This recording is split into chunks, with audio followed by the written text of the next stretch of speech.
Hello there, happy Wednesday. We were having some issues with our stream tonight at 9, so here are a couple headlines you may have missed. First off, the Maine CDC is not changing their guidance on vaccine for kids despite changes from federal health officials.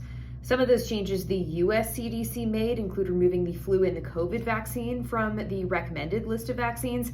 They also took 7 vaccines off the list altogether. Now, the director of the Maine CDC says states have control on whether to implement these recommendations.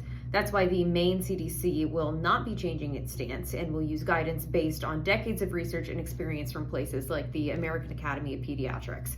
Now, one Maine pediatrician told us that spreading that message is important, especially amid one of the largest outbreaks of the flu nationally. Also in Maine health news, the University of Maine says limited funding and not enough residency slots are the 2 biggest reasons they can't launch its first public medical school for now. A new independent study from a medical education consulting firm found that despite UMaine being best positioned to lead a public medical school, it's not feasible at this time.